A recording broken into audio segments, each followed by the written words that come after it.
What is up, y'all? I'm back with another movie review, and we're going to be doing a spoiler review for Wonder Woman 1984. So, this movie's finally out after a lot of delays and everything, so yeah, cool. So, if you're wondering where I watched it, because of course it's at theaters and HBO Max, I had to watch it on HBO Max because the theaters near me are still closed, so yeah.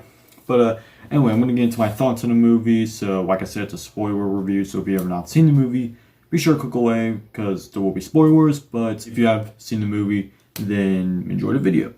So Wonder Woman 1984 takes place in 1984. Get it? Shut up. But anyway, so of course the story is with Diana and Steve reuniting, and yeah, just pretty much, you know, we're doing a love story. All that stuff, so yeah.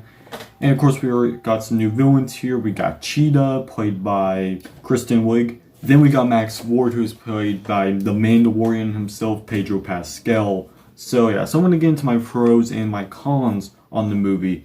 So my pros is, I think the characters were really good. Okay, I really like the characters. Like, I think Diana and Steve were better handled in this movie than they were in the first film. And I also love the villains. I know a lot of people haven't been liking the villains, you know. Like, I've seen a lot of people not like Cheetah and Max Ward. I think the villains were really good, especially the actors, Kristen Wiig and Pedro Pascal, especially Pedro Pascal. I'm going to be honest, he was probably the best part of the movie for me because I love Pedro Pascal. I think he's a great actor, so he was definitely my favorite part of the movie. And I actually like this character, Max Ward. He was not like an amazing character, but Pedro Pascal definitely, you know, maybe really like him because of his acting. So, yeah. So my other pros is I think the action was really well handled, you know, especially in the third act. I think the third act of this movie was probably my favorite part. We'll get into the first two acts later, but the third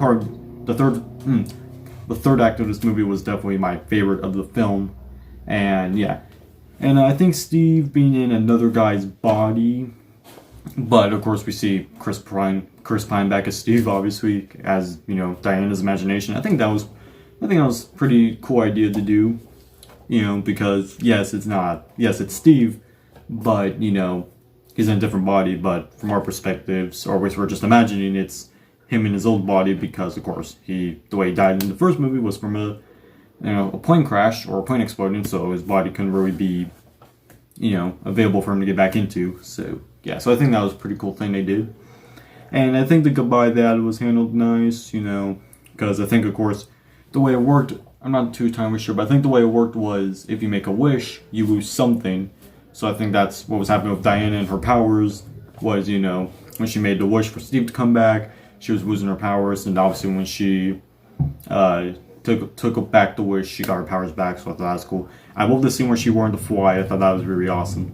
So, yeah, so those are some of my pros with the movie. Now let's get to my cons on the movie. So I'm going to be honest, I feel like a lot of scenes in this movie were just cringy as hell. Like, I get it to 1984, but like, the mall scene, for example, it wasn't horrible. It was just like, it was just cringy to watch, you know?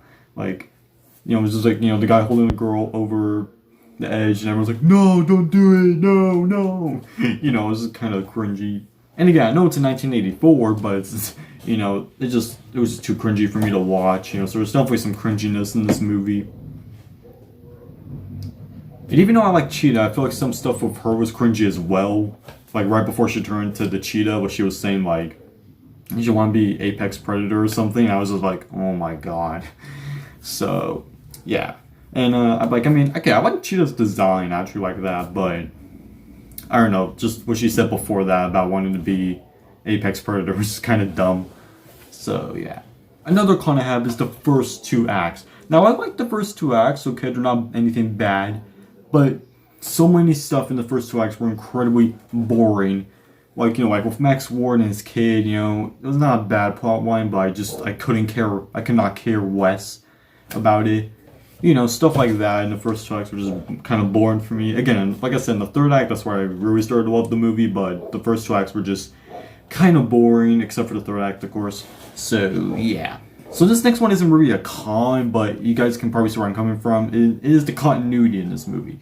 So, of course, this takes place in the DCEU. For the timeline in DCEU, this is obviously the second movie to take place in the DCEU timeline, with the first, obviously, being the first Wonder Woman. So that means this movie takes place before Batman v Superman, but it doesn't really feel like it now. Like be honest, like watch Wonder Woman 1984, then go right into BVS, and it won't feel like you have that continuity there. Like the first film, obviously you do. With the second film, it just it doesn't have that type of continuity with it. So it's not really a con. It's just something that kind of bothered me. So yeah, I think you guys might see where I'm coming from that. But yeah, anyway, I don't have too much more to say. I think it was a good movie. I definitely do. I really enjoyed it. But I don't know if it's better than the first. I haven't watched the first one in a while. I'm probably going to be rewatching the DCEU. And, so I can fully decide. Also, so I can rewatch Wonder Woman 1984 before it leaves HBO Max on January 14th. So, yeah, as of right now, I don't know which one's better, the first or second. I'll just see. Okay, I'll have to rewatch both films. So, overall, at the end of the day, I think it was a pretty good movie. Like I keep saying, the third act is very good. The first two acts were but, overall, I had a very fun time with it. And the end credit scene, I liked it. It's cool seeing the TV show Wonder Woman actress. I'm forgetting her name. I'm mad at myself now. But, yeah, I can't remember her name, but I never even watched the show that much. I remember watching it a few years ago. But, it was still cool to see that. So, overall, Wonder Woman was a pretty good film and a good sequel as well as the first DCEU sequel, finally. God, seriously, it's been like 7 years since the DCEU started. We finally got our first sequel. I wouldn't really count BVS as a sequel to Man of Steel, to be honest. But, whatever, that's just me. But yeah, anyway, I enjoyed Wonder Woman 1984, so if I had to rate it, I'd say probably a 7 out of 10. Always for now, like I said, I've only watched it one time, so I'll plan on rewatching it. And I plan on doing a DCEU ranking probably in early January, probably January 1st or something like that. Because like I said, I plan on rewatching the whole DCEU. So once I'm done with that, I'll definitely go ahead and rank the DCEU movies. And sorry, the light got kind of weird there. There we go. Alright, but yeah. Anyway, hope y'all enjoyed this review. And yeah, what did y'all think of Wonder Woman 1984? And did you see it on HBO Max or in theaters? Let me know in the comments and yeah. Anyway, hope y'all enjoyed. See y'all next time. Peace out, guys.